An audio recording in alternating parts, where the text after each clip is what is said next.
Selamat malam semuanya teman-teman. Seperti tadi disampaikan bahwa kami akan berduet dan yang pertama saya akan sharing firman Tuhan dulu. Kalau dibilang love, relation, kemudian marriage, kita nggak bisa pungkirin walaupun belum menikah pun, masih berpacaran pun, kita nggak bisa hindari yang namanya konflik gitu ya. Namanya relation itu pasti ada konflik.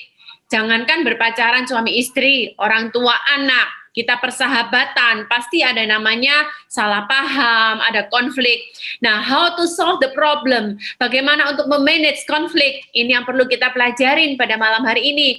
Dan nggak bisa dipungkirin juga teman-teman ya, dalam kondisi seperti ini, COVID seperti ini, aduh begitu banyak konflik yang bertambah.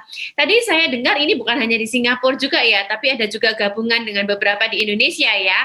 Nah, kalau di Indonesia saat ini ada istilahnya PPKM, gitu ya, pembatasan. Dan ini benar-benar sangat berdampak bagi semua orang. Sebelum PPKM, kalau kita di Indonesia, mungkin istilah di Singapura namanya lockdown ya. Kalau kita di Indonesia sebelumnya PSBB.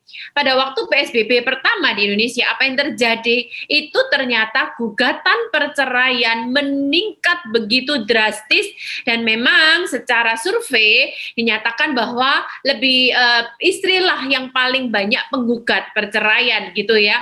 Dan karena apa? Mungkin suami karena di PHK, kemudian tidak bisa mengatasi konflik, kemudian akhirnya terjadi semakin lama semakin tajam, akhirnya terjadi gugatan perceraian. Contohnya di Semarang. Di Semarang terjadi 3 kali peningkatan gugatan perceraian. Di Bandung bahkan per hari sampai dinyatakan 100. Itu namanya orang bercerai itu sampai antri. Nah, sekarang kita akan belajar. Semuanya itu bahkan saya oleh kemurahan Tuhan sedang membuat tesis, lagi proses tesis ya. Tesis saya itu judulnya adalah tentang bagaimana kita mengatasi masalah gitu ya. Mengatasi konflik dalam rumah tangga. Di situ saya menyajikan data-data. Kalau ini di Indonesia ya teman-teman ya, data-data perceraian rupanya semakin ke sini di Indonesia itu terjadi di DKI Jakarta khususnya 20% dari perceraian, dari 5 perceraian itu pasti berakhirnya pernikahan pasti berakhirnya pada perceraian. Dan ternyata dari hasil survei dan bukti-bukti membuktikan kenapa perceraian, karena tidak bisa mengatasi masalah, tidak bisa menyelesaikan konflik. Nah, judul tesis saya adalah coping strategi. Sekarang kita belajar how to solve the problem, konfliknya gitu ya. Dan kemarin itu beberapa hari yang lalu saya melihat di running text televisi, ternyata gara-gara COVID ini di seluruh dunia terjadi peningkatan narkoba. Dan peningkatannya mencapai 11%. Ini bukan hanya Indonesia, tapi seluruh dunia. Karena apa? Tidak bisa dipungkirin dampak dari COVID ini, karena tidak bisa menyelesaikan masalah, akhirnya mereka lari ke pornografi, main game, akhirnya mereka lari ke narkoba. Dan narkoba ini begitu banyak akhirnya, gitu ya. Nah, oke, kita lihat yang pertama, memang ini kalau kasih judul adalah manajemen konflik suami istri. Buat yang mereka persiapan menikah, ini bisa belajar, tapi ini pun juga bisa diterapkan buat mereka yang belum masuk ke dalam pernikahan. Oke, next kan? Nah, kita itu berangkat dari latar belakang yang berbeda, teman-teman. Pernikahan, meskipun belum menikah, mungkin pacaran, ataupun kalian bertunangan, tadi seperti Willy tadi share, sudah mau masuk pernikahan. Kita itu memasuki suatu pernikahan dari latar belakang yang berbeda. Nah, latar belakang apa saja di dalamnya? Kita bicara tentang pola asuh. Kita bicara tentang karakter dasar, kita bicara tentang prinsip atau pola pikir, kita bicara tentang budaya, banyak hal yang memang berasal dari yang berbeda. Contoh aja pola asuh, teman-teman ya saya share. Pola asuh saya sama Pak Roni sangat berbeda, nggak usah jauh-jauh dari hal makanan aja. Gitu ya, karena saya orang Chinese gitu ya, jadi dari keluarga kami makanan di rumah kami itu diwarnai dengan maaf teman-temannya babi. Dan papi saya sangat suka samcam. Waduh, jadi namanya saya ini seorang Nancy Limantono, kalau yang lihat namanya Cukyok itu, aduh, kayaknya netes sudah ya kalau lihat babi itu. Nah, tapi Pak Roni dari latar belakang di mana papahnya Muslim, gitu ya, mamahnya baru yang Kristen, orang Manado. Jadi dia enggak pernah makan babi. Latar belakang berbeda. Sampai sekarang pun kadang-kadang kita loh suami istri bisa konflik loh gara-gara kepingin makanan yang berbeda. Saat ini saya kepingin babi, dia kepingin soto, beda banget. Tapi bedanya juga, kalau saya di keluarga saya walaupun suka babi tidak boleh ada yang namanya Indomie. Sorry menyebutkan mie instan lah maksudnya. Mie instan, tidak boleh micin-micin, ciki-ciki zaman dulu ya. Tapi kalau di keluarga Pak Roni boleh banget. Jadi pada waktu kami masuk pernikahan, salah satu yang menjadi konflik di keluarga kami itu makanan gitu. Karena buat kami, buat saya yang di rumah saya tidak pernah ada namanya mie instan. Begitu menikah sama Pak Roni, seminggu dia bisa makan mie instan tuh 4 kali, 5 kali. Jadi akhirnya ribut gara-gara mie instan, teman-teman. Nah, tidak bisa dipungkirin hal-hal seperti ini masuk ke relationship itu menjadi hal-hal yang memicu konflik. Terus karakter dasar, contohnya saya ini dari karakter dasar yang sangat ungu. Kalau foto karakter ya, ini saya bicara foto karakter, saya itu ungunya 6. Benar-benar saya ini orangnya terstruktur, sistematis, rapi, detail gitu ya. Dan saya ini mentok banget terstrukturnya gitu ya. Menikahlah saya dengan Pak Roni. Contohnya terstruktur kayak misalnya ini bicara tentang manajemen konflik, saya sudah bikin PowerPoint-nya, saya sudah bikin poin-poinnya, saya print. Nanti pada waktu ini saya sharingnya ini, pada waktu ini saya sharingnya ini. Saya menikahlah dengan Pak Roni, di mana Pak Roni itu orangnya easy going banget ya, orang 6. Buat dia itu anytime dia khotbah sudah bisa langsung. Kalau saya nggak bisa, saya harus prepare gitu ya. Pak Roni itu orangnya yang sangat mudah berbelas kasihan. Bahkan maaf dalam tanda kutip sometimes akhirnya jadi dimanipulasi orang gitu ya. Nah, sedangkan saya orangnya sangat hati-hati gitu ya. Akhirnya kita tuh beda pendapat, latar belakang berbeda karakter kan. Buat Pak Roni, saya itu di mata dia kadang-kadang, kamu tuh terlalu curiga loh Noni. Sampai sekarang saya tetap dipanggil Noni gitu ya. Tapi saya bilang sama Pak Roni, kamu terlalu gampang dibohongin orang. Jadi orang tuh harus hati-hati. Saya bilang gitu. Nah, inilah kita masuki suatu relationship. It's not easy karena begitu banyak latar belakang, pola pikir kita, budaya kita. Nah, next kan lagi, nah akhirnya latar belakang yang berbeda ini tidak bisa dipungkirin akhirnya menimbulkan titik-titik sensitif dalam keluarga, dalam relationship. Contohnya keuangan. Saya sangat memanage uang dengan sangat hati-hati gitu ya. Ini untuk ini, keluar untuk ini, harus ada pencatatan gitu. Sedangkan Pak Roni, kalau ada orang, Pak Roni, saya sejak terima Tuhan Yesus, saya diusir sama keluarga saya nggak tahu saya harus kemana, saya butuh uang untuk sewa rumah, katanya gitu. Begitu ada orang menangis di depan Pak Roni, langsung keluar dompetnya. Nggak diselidiki dulu bagaimana, pokoknya langsung keluar dompetnya. Iya, Pak Andi gitu ya. Mungkin Pak Andi dari mana nih? Golongan kuning atau golongan ungu kah gitu ya. Terus beda, akhirnya pola pikir tersebut, latar belakang tersebut mempengaruhi bagaimana kita memperlakukan orang tua kita, hobi kita, titik-titik sensitif. Sekarang mungkin ada yang sudah menikah, ayo kita cek malam hari ini, di manakah titik sensitif, letak titik sensitif keluarga kita.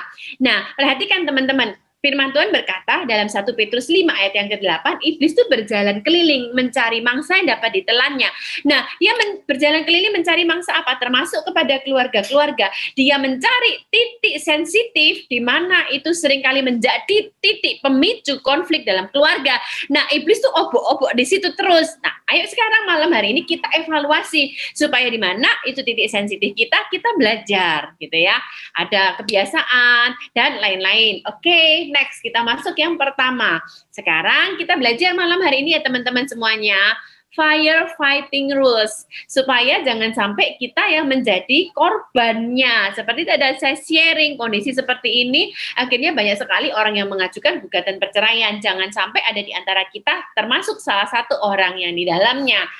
Oke, rule yang pertama apa yang harus kita lakukan? Oke. Yang pertama adalah, gini teman-teman, mungkin yang saya sampaikan ini, yang kami akan sampaikan adalah hal-hal yang sudah sehari-hari. Oh, udah tahu mah itu teori-teori itu. Oke, malam hari ini kita bukan hanya mendengar teori, belajar teori, tapi mari yuk kita praktekkan bersama. Oleh kemurahan Tuhan, kami hampir 29 tahun menikah. Hal-hal inilah yang saya sampaikan, itulah yang kami alami dalam keluarga kami hari demi hari. Yang pertama adalah, kalau bicara firefighting rules-nya adalah fokus dan bahasnya satu topik. Nah, kembali lagi saya cerita ya teman-teman. Nah, perempuan apalagi kayak saya nih, kalau bilang orangnya sistematik banget, terstruktur, orangnya ungu, di dalamnya otak yang foto karakternya ungu ini banyak filenya teman-teman. File apa? File kesalahannya suami. Nah, mungkin yang belum menikah di sini file kesalahannya pasangan. Pada hari ini, tanggal bulan ini, tahun ini kamu pernah berkata kasar kepadaku. Itu semua ada di data-data otak kita, ada di file-file otak kita. Pada waktu ini kamu sudah melakukan ini kepadaku. Itu tersimpan di memori kita. Nah, perhatikan teman-teman, otak kita bukan komputer. Kalau komputer itu bisa di-delete dan langsung langsung bersih. Tapi otak kita tidak bisa di-delete, itu tetap ada memori. Nah, kalau pasangan kita konflik dengan pasangan, apalagi kalau yang perempuannya kayak saya, orang ungu, semuanya ada di file. Tapi di sini kita belajar jangan melebar kemana-mana, tetap dalam bahas satu topik aja, gitu ya. Nah, seringkali kita juga akhirnya melebar kepada masa lalu, pola asuh pasangan kita. Di sini kita juga belajar jangan menembak pada pola asuh, karakter, atau masa lalu pasangan kita. Oh, memang kamu dasar ya, pendidikanmu tuh kayak gitu. Dasar ya, memang orang tuamu kayak gitu. Tidak, tapi kita bahas fokus saat ini juga. Misalnya fokus apa nih? Aduh gimana ya, karena suami dirumahkan, akhirnya mengalami penurunan pendapatan. Apa yang harus kita lakukan? Jadi ketika kita menghadapi konflik, fokus kita bukan mencari masalah pada pasangan kita, tapi how to solve the problemnya. Dan ketika kita fokus pada bahas satu konflik, fokus juga jangan sampai kita melabel pasangan, teman-teman. Seringkali inilah yang terjadi, kita melabel pasangan. Sudah ada di dalam mindset kita, sudah ada di dalam otak kita. Nih katakanlah ya, supaya mempermudah aja ya teman-teman, mungkin di dalam otak kita sama pasangan saya, Pak Roni, oh memangnya orangnya mudah dimanipulasi. Nah, akhirnya karena label itu sudah ada di dalam mindset saya, label itu sudah ada di dalam pikiran saya, ketika kita sudah ngomong konflik, itu akhirnya tidak menyelesaikan masalah, karena sudah ada label, gitu ya. Akhirnya saya akan terus mengungkit-ungkit hal yang lama, mengungkit-ungkit peristiwa yang lama, karena ada label itu di sini, gitu ya. Jadi yang pertama teman-teman kita belajar. Mungkin yang belum menikah pun, yang masih relation berpacaran, ayo kita fokus bahas satu topik aja.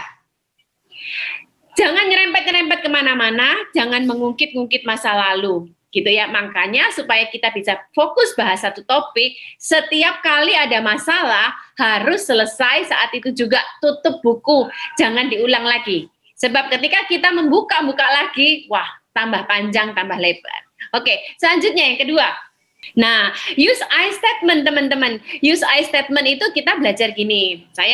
Gini ya, teman-teman perhatikan.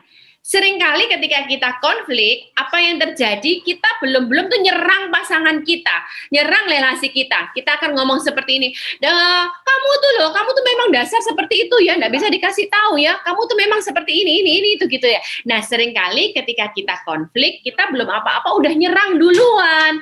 Nah, perhatikan teman-teman. Ketika kita menyerang pasangan kita, maka apa yang terjadi? Maka pasangan kita automatically belum apa-apa sudah pasang blok seperti ini, gitu ya. Tutup hatinya karena kita sudah menuduh dia, kamu itu ya, kamu tuh memang dasar nggak bisa konsentrasi ya kalau diajak omong ya. Kamu tuh dasar memang males ya. Kamu tuh lamban ya ini. Kamu. Akhirnya fokus kita kepada kamu. Jadi yang kedua yang kita ingin belajar malam hari ini bersama-sama teman-teman, kita sekarang belajar yang namanya I statement.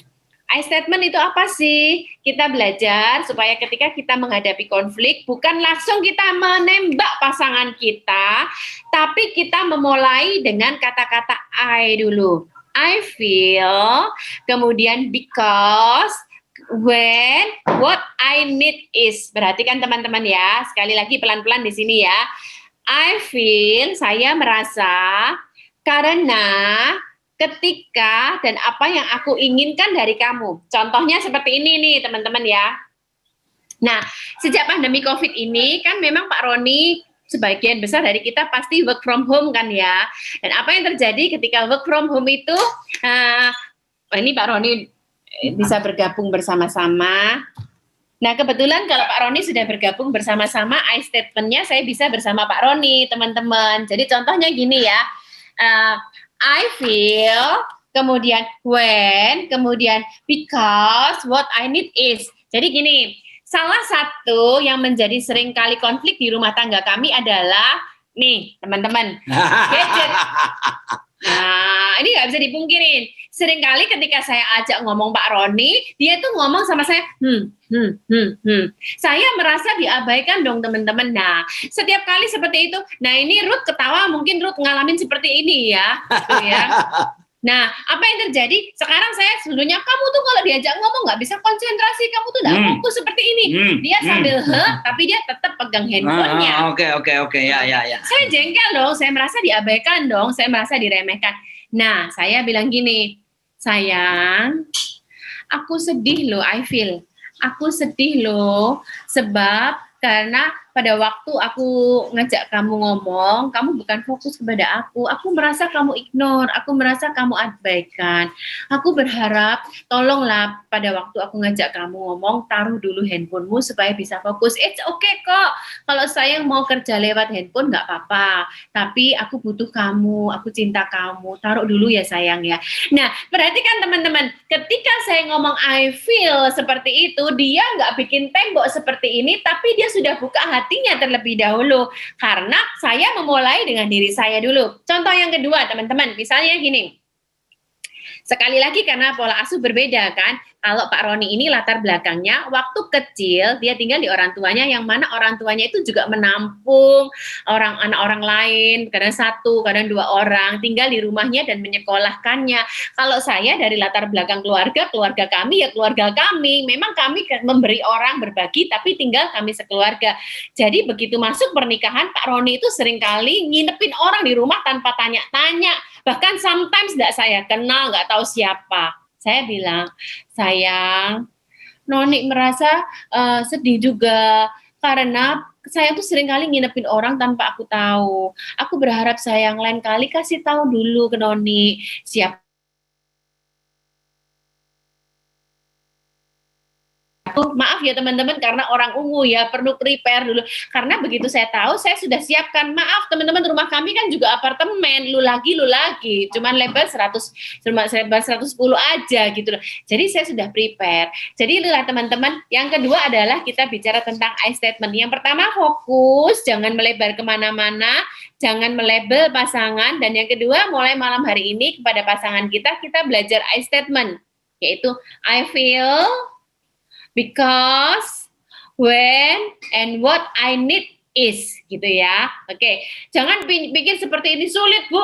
Ya, memang sulit, tapi kita belajar untuk mempraktekkannya. Ini saya ada 2 contoh, tapi nggak apa-apa, kita bacakan 1 contoh aja ya. Oke, seorang wanita menjadi marah ketika saudara perempuannya meminjam jaket kesayangannya dan mengembalikannya dalam keadaan bernoda. Kalau yang tanggapan umum di luar I statement, kamu telah merusakkan jaket kesayanganku. Kapan sih kamu akan bertumbuh dewasa? Tapi kalau kita belajar I statement adalah seperti ini. Aku sedih karena jaketku jadi rusak, karena aku tidak mampu membelinya lagi. Aku akan sangat menghargai jika barang-barang yang kupinjamkan diurus dengan baik. Jadi gitu ya teman-teman. Next kan lagi. Kalau yang kedua ini contoh papa sama anak sih. Saya pikir bagus juga untuk saya bacakan sebentar ya. Yang selanjutnya adalah seorang ayah ingin agar anaknya berhenti menjawab dengan tidak sopan ketika sedang diajak bicara. Kalau tanggapan umum akan seperti ini. Hei, jika kamu menjawab dengan tidak sopan lagi, papa akan hukum kamu ya. Nah, dia akan langsung pasang blok teman-teman. Nah, apa yang terjadi kalau kita I statement? Papa sedih kalau mendengar jawaban yang tidak sopan. Itu menyakiti perasaan papa. Papa sangat senang kalau kamu menjawab dengan baik. Saya percaya responnya anak pasti berbeda. Gitu ya. Oke, next kan lagi yang ketiga. Yes, haleluya. Sekarang bagian saya. Take turns talking. Ya, harus mulai belajar memanage perkataan, bergantian ngomongnya satu-satu. Gitu ya. Jadi kalau saya dengan istri saya ini sudah sejak 29 tahun yang lalu kami menikah. Saya buat perjanjian sama dia. Ya, setelah pemberkatan nikah siang hari, di gereja Betani Surabaya waktu itu, diberkati oleh Pak Timotius Arifin. Malamnya nih, malam pertama loh, saya bilang sama istri saya, kita tambahi 2 perjanjian. Apa itu? Yang pertama, saya bilang gini, kalau ada apa-apa di antara kita, konflik, maka kita harus berusaha selesaikan hari itu juga. Tidak boleh menginap. Saya tanya sama dia bilang, setuju? Setuju. Ini polos-polos aja cewek satu ini ya. Lalu yang kedua, saya bilang sama dia gini, setiap pagi bangun tidur, kita bangun mesbah keluarga. Berdoa, memuji, menyembah Tuhan, cari Tuhan. Setuju? Setuju dia, saudaraku. Dan sekarang almost 29 years. Hampir 29 tahun pernikahan kami konsekuen lakukan itu sampai tadi pagi. Ya, jadi kalau ada apa-apa, nggak enak hati. Oh, saudara, jangan dipikir pendeta nggak bisa marah. Jangan dipikir pendeta kelihatan senyum bagus semua. Pendeta juga manusia, kan gitu. Ada lagu di Indonesia. Kadang saya bisa jengkel. Kadang saya marah sama dia. Nah, jeleknya saya kalau marah, saya itu diam. Muka saya jelek. Ya. Waduh, ngomongnya ketus-ketus gitu. Lalu saudaraku, sekarang kita berusaha supaya sebelum tidur malam hari kita selesaikan apapun masalahnya. Waduh, saudaraku. Dan puji Tuhan, karena udah komitmen kan? Kan kalau komitmen tuh bicara wow, sumpah tuh, ya. Jadi akhirnya kita selesaikan malam hari sebelum tidur. Nah, kalau saya salah, saya ngaku salah. Kalau dia salah, dia ngaku salah. Caranya gimana? Arus komunikasinya, ya, take turns talking, gantian ngomongnya. Jadi misalnya begini, kalau saya ngomong, istri saya nggak boleh ngomong sampai saya bilang oke, selesai. Baru giliran dia yang ngomong. Kalau dia pas gilirannya ngomong, saya juga nggak boleh ngomong. Ya, jadi gantian sampai misalnya dia bilang selesai, baru saya gantian ngomong. Kenapa harus begitu? Sebab kalau kita tidak atur arus lalu lintas conversation kita, mati meninggi. Kamu sih begini dulu, kamu begini dulu, nggak bisa dong. Nah itu dia. Banyak suami istri akhirnya handphone dilempar, handphone mahal loh. Ya toh?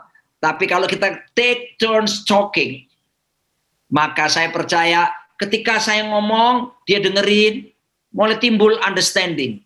Waktu dia ngomong, saya dengerin, timbul understanding. Tahu nggak teman-teman, kenapa Tuhan berikan kita 2 telinga 1 mulut? Supaya banyak mendengar daripada berbicara. Nah, saya mau ingatkan buat rekan-rekan di Singapura.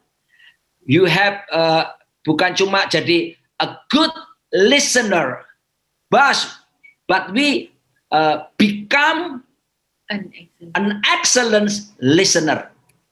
Jangan cuma jadi pendengar yang baik, tapi jadilah pendengar yang luar biasa.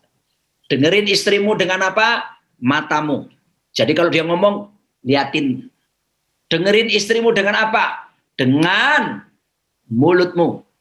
Kalau dia ngomong, tutup mulut dulu. Dengerin istrimu dengan apa? Lehermu. Maksudnya apa? Jangan toleh kiri kanan. Main HP. Dengerin istrimu dengan apa? Punggungmu. Artinya apa? Jangan membalikkan badan. Dengerin istrimu dengan apa? Dengan kakimu juga. Artinya apa? Jangan sambil jalan-jalan. Dengerin dia. Fokus kepada pasangan kita. Amin. Haleluya.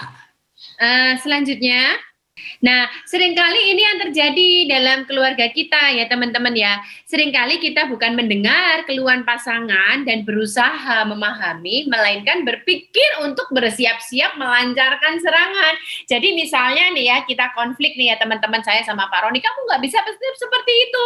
Terus kemudian Pak Roni juga menjawab gitu. Loh, ya. aku kan punya privasi sendiri dong, itu pendapatku. Tapi kan aku istrimu juga, aku punya hak untuk tahu. Nah, kalau misalnya kita seperti itu terus, kita kita nggak akan gini. Posisi kita bukan mendengarkan sehingga kita akhirnya tidak tahu maknanya masing-masing. Tadi Pak Roni bilang kalau kita bergantian ngomong, ketika saya diem dia ngomong, oh maksudnya gitu, oh dia punya kepingin seperti itu, gitu ya. Nah akhirnya gini ya teman-teman, perkelahian itu bukan masalah menang atau kalah, tapi masalah how to solve-nya gitu ya. Posisi Anda mendengar adalah mengokang senjata. Kalau kita mendengar tapi kita menyiapkan kata-kata jawaban, bukan masalah menang kalah. Oke, next selanjutnya adalah ambil waktu untuk calm down. Yes. Ya. Ya.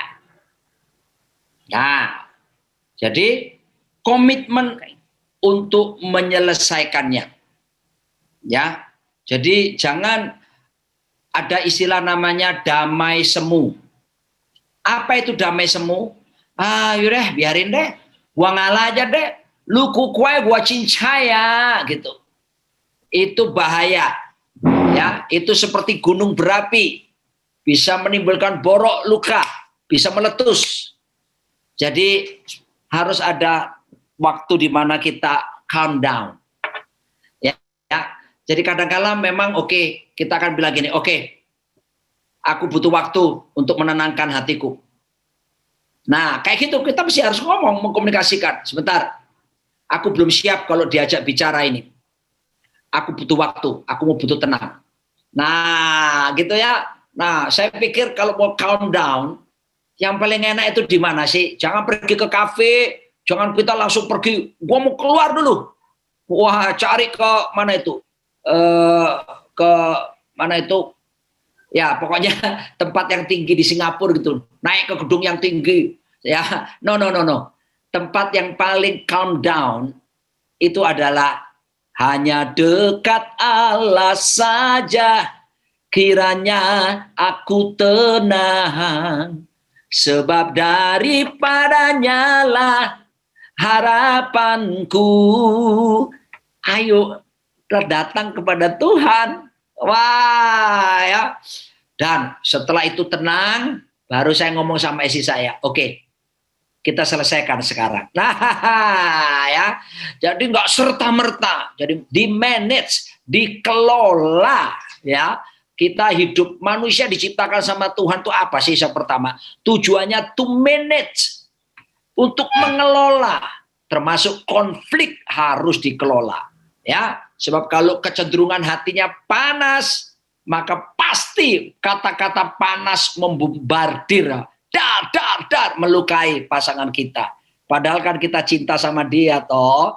Ingat janji nikah. Oh, I love you, you love me and you love-lovean. Itu Sri Mulat ya, Elvan pasti ingat di Surabaya itu. Haleluya. Ya, jadi komitmen untuk menyelesaikan penting, ya, tuntaskan, selesaikan.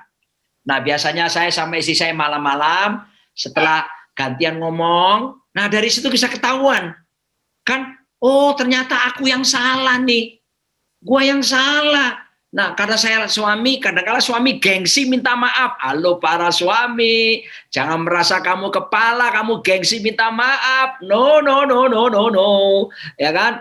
Maka saya akan bilang sama dia begini, sayang, sorry aku yang salah. Ketika saya mengaku salah, istri saya tuh, jangan khawatir suami kamu tidak akan kehilangan wibawa. Saya ulangi ya, kalau kamu minta maaf, kamu tidak akan direndahkan sama istrimu. Karena kita melakukan firman kok. Yakobus 5 ayat 16 berkata, jika kita mengaku dosa kita dan saling mendoakan, maka kamu akan sembuh. Loh, kalau saling ngakui salah, lalu saling mendoakan, Alkitab bilang, kamu sembuh. Nah, tidak ada sakit hati, tidak ada kepatian, tidak ada kepahitan.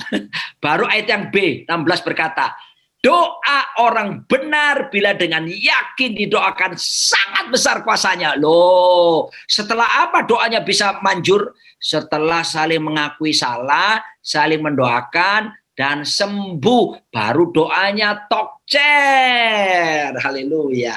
Oke, nah selanjutnya kita melihat juga ketika marah gimana sih? Nah, firman Tuhan berkata gini loh, boleh marah, tetapi jangan berbuat dosa. Aduh, kayaknya sulit ya, gimana ya marah kagak berbuat dosa? Ya kan, kalau karena kecenderungan marah kan pasti berdosa, paling tidak lewat kata-kata kita. Memang dasar kamu ya, orang tuamu bla bla bla. Nah, itu sudah kecenderungan ke sana. Makanya firman Tuhan ngajarin gini, boleh kamu marah, tapi berkata-katalah dari dalam hatimu, di tempat tidurmu. Jadi kita simpen dulu, karena gini loh rupanya teman-teman, ketika kita marah, keluar kata-kata amarah kita, seringkali tanpa sadar yang kita ucapkan itu akan menyakiti pasangan kita. Makanya di sini firman Tuhan ngajar, ngomong dulu dalam hati, aduh aku jengkel bla bla bla, tapi tetaplah diam, firman Tuhan ngomong. Karena apa? Tunggu dulu teman-teman. Sometimes cuma butuh waktu setengah jam aja. Ketika kita sudah cooling down, ketika pikiran kita sudah mulai jernih, akhirnya kita, nah coba tadi kita marah, kemudian kita marah-marah sama pasangan kita akan menyesali. Nah seringkali kita yang punya anak-anak juga gitu loh. Kita udah gegeten sama anak, kemudian kita cubit anak, kita marah anak. Akhirnya apa yang terjadi? Kita nyesel. Seringkali yang terjadi pada waktu setelah marahin anak, yang nangis bukan anaknya, saya yang nangis, gara-gara saya nyesel banget. Nah, makanya firman Tuhan ngajar, boleh marah, keep dulu teman-teman. Simpen dulu, begitu kita sudah cooling down, makanya Tuhan ngajarin nanti begitu kita bisa ngomong, kata-kata kita itu tidak akan menyakiti, sehingga akhirnya menimbulkan bekas juga buat kita. Bekasnya apa? Kita nyesel teman-teman, sedangkan buat pasangan kita itu seperti tertancap gitu ya. Oke, next selanjutnya. Oleh sebab itu kita harus belajar CBT. CBT itu adalah kita belajar tentang kognitifnya. Nah, ini Efesus 4 ayat 26-27 saya bacakan sebentar. Nah, ini ayat perjanjian baru yang menyatakan pun boleh marah. Apabila kamu marah, janganlah kamu berbuat dosa. Sama kan? Di dalam perjanjian lama, biarlah kamu marah, tapi jangan dosa. Jangan matahari terbenam sebelum padam amarahmu, dan jangan beri kesempatan pada iblis. Sebab ketika kita menunda menyelesaikan masalah, apa yang terjadi? Iblis ambil alih. Nah, caranya gimana sekarang? Semua lewat pikiran kita. Pak Roni akan mengajarkan tentang CBT. Ya, ada metode dalam ilmu psikologi. Ini saya belajar dari anak kami yang nomor 2, Putri. Dia lulusan dari Amerika, ambil master psikologi, dan sekarang dia bekerja di Amerika sebagai professional counselor di sana. Dia mengajari kami orang tua tentang model CBT, ya, Cognitive Behavioral Therapy. Bagaimana terapi perilaku pikiran. Jadi semuanya itu dimulai daripada pola pikir kita. Ya, you are what you think. Kamu jadi seperti yang kamu pikirkan. Amsal 27 berkata, for as a man thinketh in his heart, so is he. Apa yang kita pikirkan demikian pula akan jadi. Ya, maka saudara lihat itu, ya. Mulai dari gambar kiri itu sesuatu terjadi, itu arah diagramnya secara cepat saya ajarkan ya. Itu ditangkap oleh 5 indera kita. Lalu setelah itu berproses kemana? Pikiran kita. Ya, dari pikiran diproses kemana? Gambar hati, perasaan. Dari perasaan diproses lagi jadi apa? Respon, tindakan. Itu gambar orang lari itu ya. Saya kasih contohnya alurnya. Next slide. Misalnya di sini ada contoh, misalnya suami diajak membahas masalah serius tentang anak, gitu ya. Suami ternyata bukannya mendengar, malah fokus pada HP terus, gitu ya. Kalau ada suami-suami seperti itu, sama seperti saya, bertobatlah, kerajaan sorga sudah dekat. Haleluya. Nah, kalau kita nggak belajar melatih pola pikir, maka respon istri akan begini. Lihat itu perasaannya, gambar awan itu perasaan, gambar pikiran. Dia akan ngomong gini, dasar suamiku memang tidak punya hati pada keluarga. Jangan-jangan ada orang lain yang menarik hatinya nih. Nah, asumsi. Wah ya, hati-hati nih. Kalau sudah diproses di pikiran, proses berikutnya kemana? Perasaan. Akhirnya apa? Istrinya jengkel sama suaminya. Kecewa sama hatinya. Mulai panas hati. Mikir apa? Mau kasih minum kopi pakai Sianida. Sianida. Ya toh. Lalu kemudian akhirnya perilakunya apa? Marah, meledak-ledak lagi, dan nggak bisa menghargai suami lagi, nggak bisa respect, apalagi tunduk, nggak mau. Nah ini kalau kita nggak ngerti CBT, Cognitive Behavioral Therapy, terapi perilaku pikiran. Tapi kalau ngerti ini sesuai Alkitab loh ya. Karena Filipi 4 ayat 8 berkata, semua yang benar, semua yang mulia, semua yang adil, semua yang manis, semua yang murni, semua yang sedap didengar, semua yang disebut kebajikan dan patut dipuji. Pikirkanlah semuanya itu. Nah, kita next. Nah, ini jawaban CBT. Manjur sekali. Ayo kita praktekkan ini, pasti menyelamatkan keluarga kita, ya. Suami ini same case but different result. Kata gini, suami diajak membahas masalah serius tentang anak, bukannya mendengar malah fokus pada HP, misalnya ya. Sekarang respon istri yang ngerti CBT apa? Pikirannya, mungkin memang sedang ada hal penting yang tidak bisa ditunda ya, sehingga dia harus konsentrasi kepada HP-nya. Nah, ada pikiran positif, ya. Nah, akibatnya dia mulai memberikan pikiran positif. Perasaannya bagaimana? Tenanglah jiwaku, jadi tenang perasaannya. Belajar memahami suami. Responnya apa kemudian? Nah, dia akan tetap respect dan menunggu suami sampai menyelesaikan HP-nya tadi. Dan kemudian menyampaikannya dengan suasana yang tenang. Kalau ini kita kerjakan perlu latihan, ya. Makanya menikah itu proses pembelajaran yang nggak pernah berhenti. Kita bisa lulus S1, S2, bahkan doktoral S3, tapi jangan pernah lulus dalam urusan pernikahan. Kenapa? Karena kita akan terus belajar sampai keserupaan Kristus menjadi nyata di dalam hidup setiap kita. Jadi saya pikir saya menyudahi sampai di situ, dan mungkin kalau ada Q&A silakan supaya kita bisa menjawab case by case. Tuhan memberkati. Thank you Pak Roni dan Ibu Nancy untuk sharingnya, sangat memberkati kita semua. Untuk semua rekan-rekan channel yang pro dan Bapak Ibu Saudara sekalian, mari kita berikan tepuk tangan kemuliaan bagi Tuhan. Dan tiba saatnya saat ini kita akan mengadakan Q&A bersama Pak Roni dan Ibu Nancy, dan saya akan membacakan beberapa pertanyaan. Saya Paulus Wijaya akan menjadi moderator kita semua pada malam hari ini selama 15 menit ke depan. Oke. Baiklah, untuk yang pertama Pak Roni dan Ibu Nancy, pertanyaan yang pertama, bagaimanakah cara untuk menyelesaikan konflik dengan pasangan karena laki-laki biasanya berpikir berdasarkan logika dan perempuan berpikir dengan perasaan? Silakan Pak Roni, Bu Nancy. Ya, jadi memang ilmu pengetahuan menyatakan itu ya. Pria didominasi oleh pikirannya, sebab pria itu otak kirinya lebih besar dari otak kanan. Wanita otak kanannya lebih besar daripada otak kirinya. Sehingga pria itu kekuatannya karena otak kiri lebih besar, pria itu kekuatannya pertama di mana saudaraku? Di perutnya. Makanya kalau mau minta sesuatu sama suamimu jangan pas dia lapar. Ya, kenyangkan dulu suamimu baru berkata, sayang, aku kok pengen ini ya. Gitu ya. Tolong ya, ingat ya. Yang belum menikah, ini jadi ilmu buat bekal kalian kalau menikah. Kedua, kekuatan pria di mana? Di matanya. Oh, Pak Elvan tahu deh. Mata pria itu oikumene. Tahu oikumene? Wah, saya juga sama. Mata saya ini ya, saudara-saudara, saya ngaku lah. Normal sekali.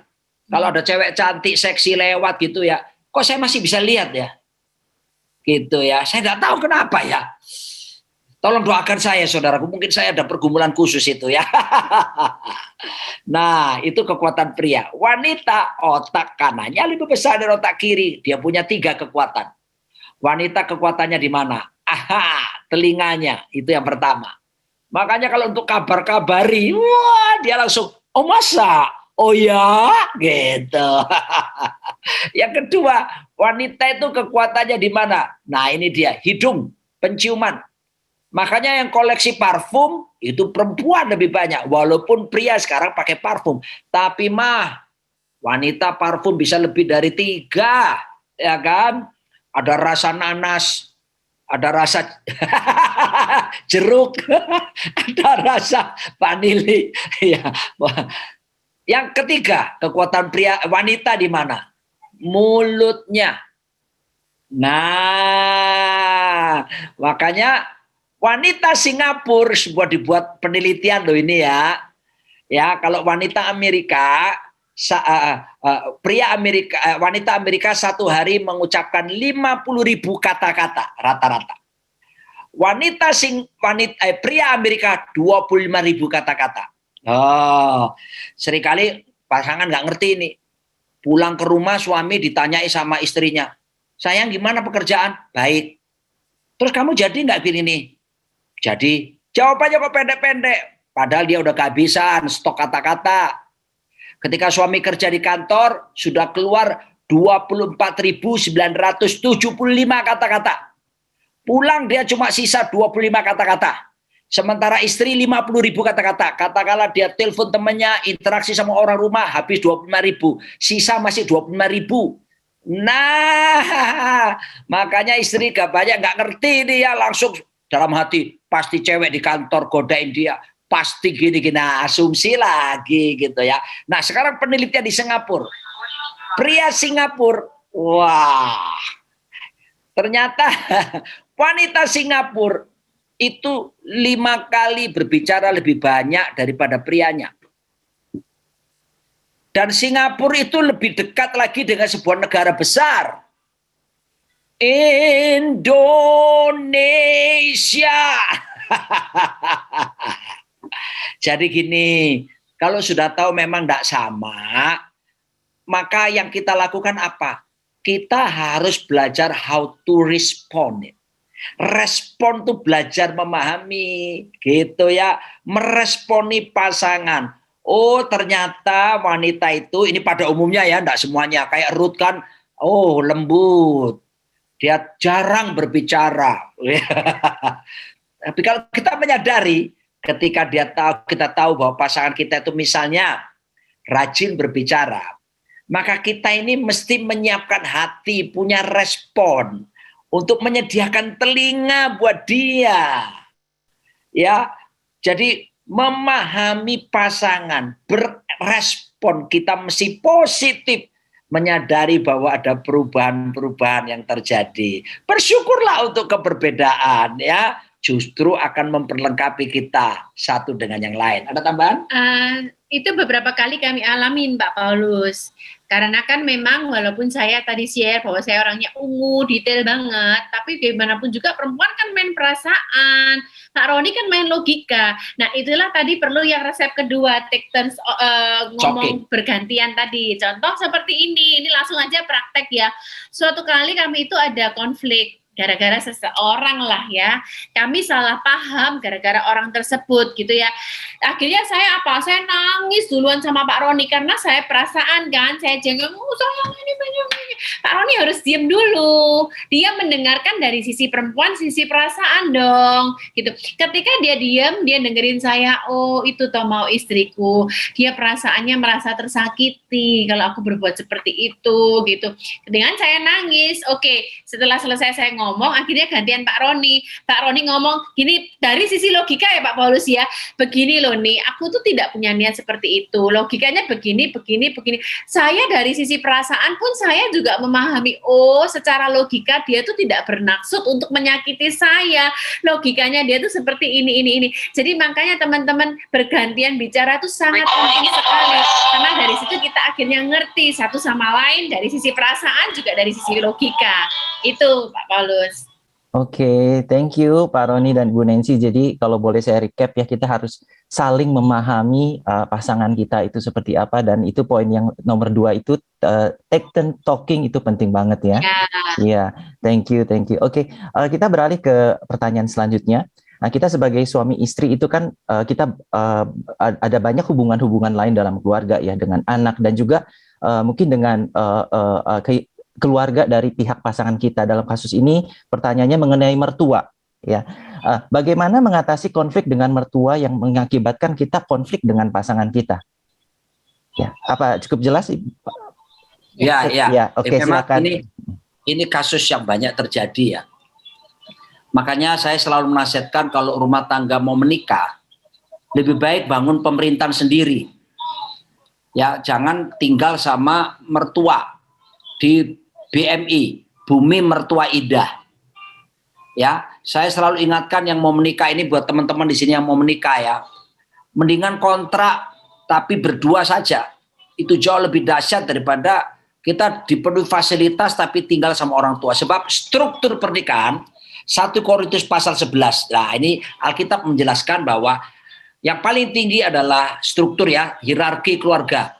Allah Bapa, di bawahnya adalah Yesus Kristus, di bawahnya lagi adalah suami, di bawahnya adalah istri, baru anak-anak.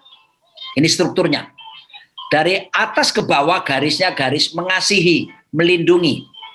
Dari bawah ke atas garisnya submission, penundukan diri, and respect, hormat. Perhatikan, di struktur itu tidak ada mertua. Di struktur itu tidak ada pendeta bahkan. Makanya kita hamba Tuhan nggak boleh intervensi keluarga orang lain. Mertua, orang tua nggak boleh intervensi lagi.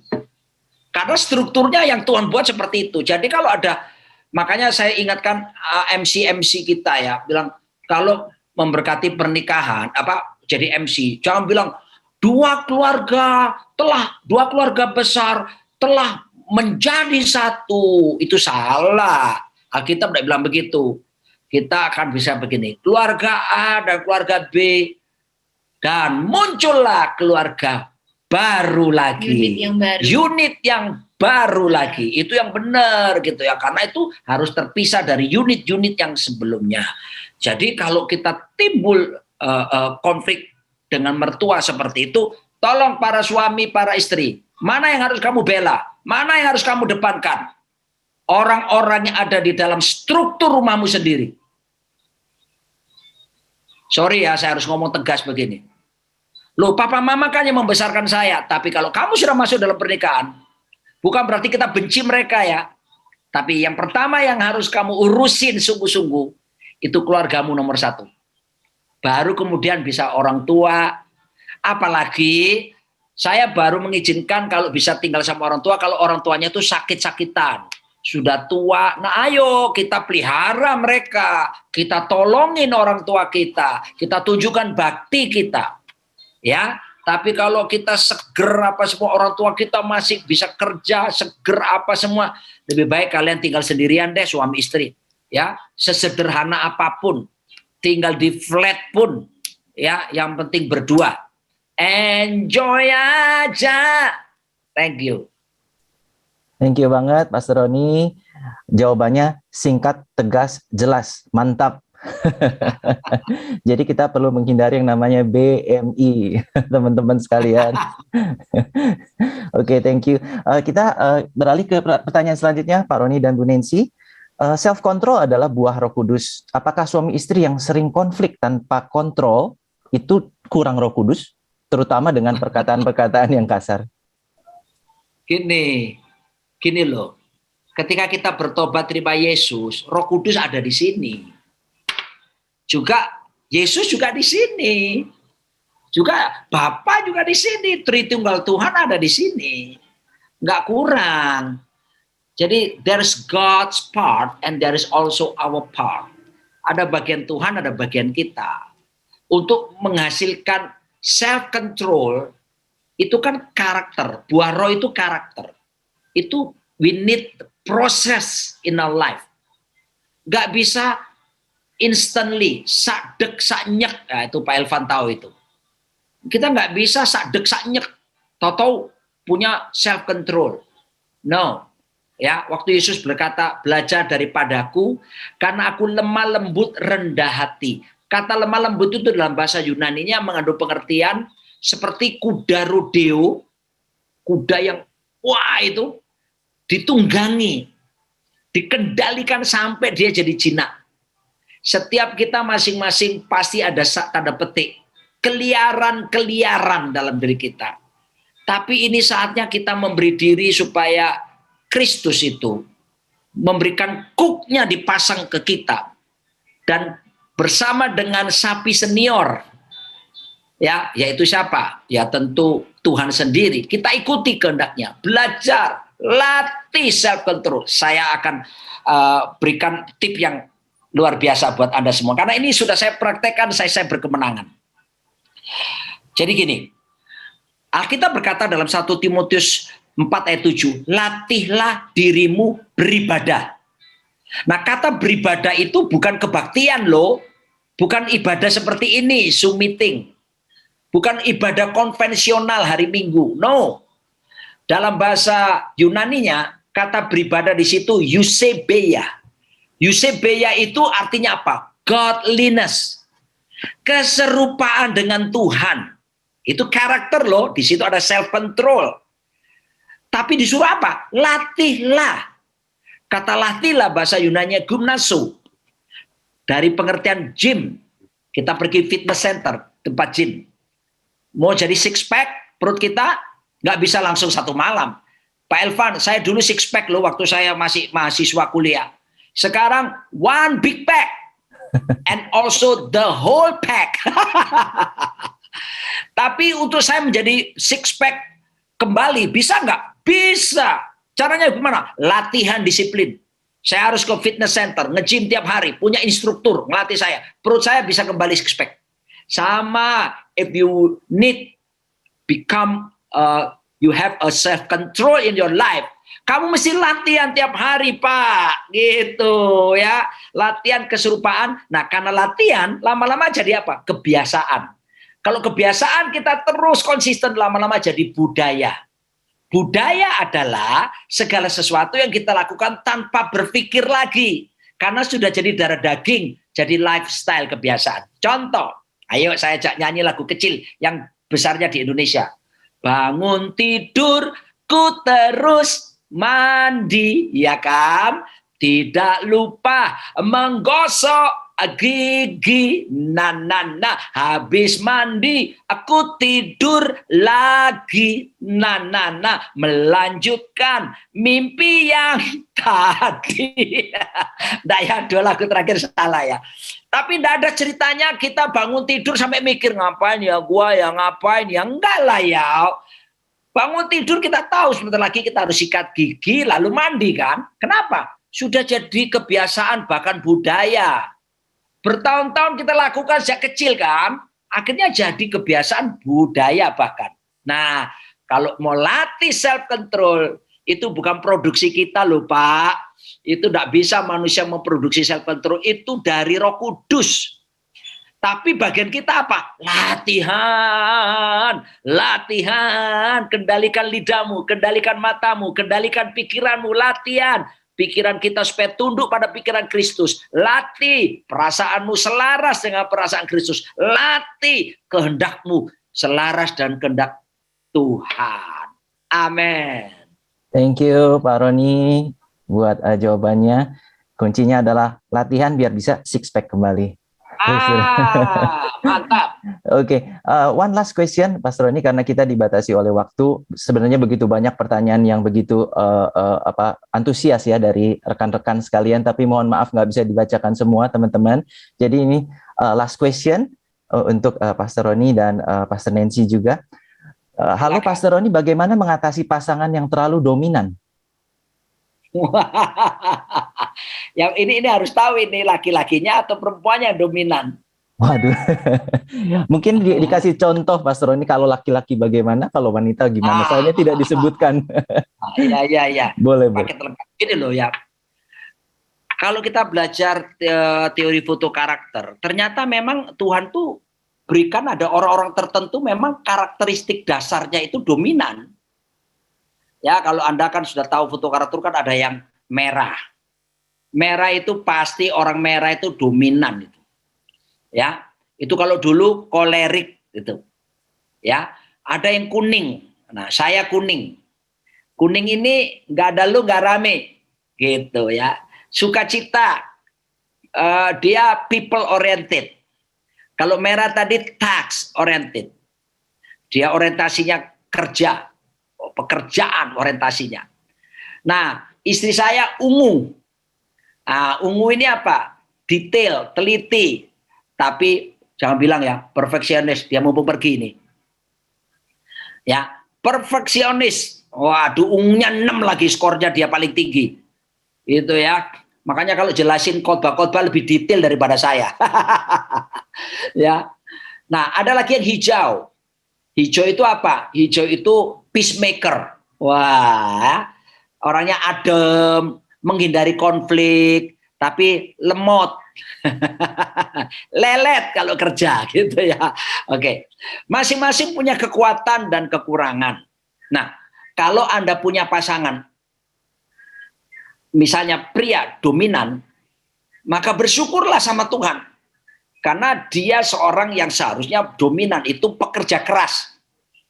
Dia punya leadership yang kuat. Nah, ya. Jadi bersyukur. Sekarang kalau perempuannya bagaimana Pak yang dominan? Nah, ini dia ini, nggak mudah ini, terus terang aja ini. Ya, makanya sampai muncul di Indonesia istilah SSTI. Suami-suami takut istri. Ya. Kalau di Jakarta kan ada DKI, daerah DKI khusus ibu kota. Tapi kalau DKI lain, DKI yang di sini saya masukkan dibawa ke tiang istri. Dibawa ke tiang istri. Lalu yang kalau Surabaya seperti Pak Ervan itu Persebaya, dia tahu itu. Persatuan Sepak Bola Surabaya, tapi bukan itu artinya. Persebaya apa? Persatuan suami-suami tak berdaya. Ya, banyak, tapi itu di Indonesia. Singapura enggak ada yang ngaku. Enggak ada bedanya. Jadi gini, ya, pertama kita harus menyelami bahwa kita harus bersyukur, itu pemberian Tuhan loh. Itu orang punya karakter seperti itu, yang 4 jenis ini tidak bisa dirubah Pak. Ini karakter dasar memang. Tapi skornya bisa diturunkan. Nah, paling tinggi itu biasanya kalau teori butuh karakter ya, karena saya belajar itu skornya tertinggi 6. Makanya kalau dominannya 6, waduh itu betul-betul orang yang mau menang sendiri, kepala batu, ya itu biasanya gitu. Nggak mau minta maaf. Biasanya orang yang dominan itu nggak romantis. Pasti nggak romantis. Kalau dia laki-laki, dia suka sama istrinya gini, ayo cepet-cepet, ayo langsung. Kalau hubungan gitu, nggak ada rayu-rayu, ayo cepet-cepet, ayo buka, langsung mesen. Itu kalau tipe dominan ya. Tapi kalau kuning 6 seperti saya, romantis. Pasang musik dulu, ngomong, oh darling I love you.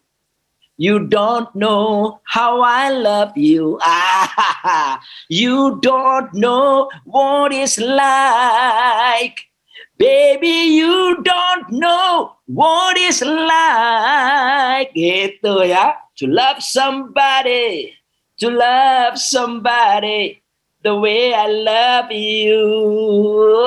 Langsung istri saya klepek ini. Jadi itu sekali lagi respon. Kita harus belajar memahami, dan tentunya kalau sulit dihadapi ya, kan harus mengenali kepribadian pasangan nih, maka butuh konselor. Datanglah kepada konselor untuk bisa menolong kalian berdua. Pergi ke konselor itu, kalau di Indonesia kan orang nggak mau ke konselor, kenapa? Dikira gila. Enggak lah ya. Kita butuh bantuan, bisa konselor yang Kristen yang saya masukkan ya. Bisa mungkin di tim penggembalaan yang sudah belajar teknik-teknik konseling dengan benar, minta advice kepada mereka ya, atau kalau perlu ke psikolog Kristen ya, minta advice sama mereka gimana cara itu penting sekali. Jangan malu ya, dan saya percaya itu bisa menolong rumah tangga kita. Thank you Pastor Roni, buat Ibu Nancy juga, thank you banget untuk session hari ini, untuk sharingnya, untuk jawaban-jawaban dari pertanyaan-pertanyaan kita semua tempat ini, dan saya percaya semua yang hadir pada malam hari ini juga sangat diberkati. Boleh kita sekali lagi berikan tepuk tangan buat Tuhan. Terima kasih sekali lagi Pak Roni dan Ibu Nancy.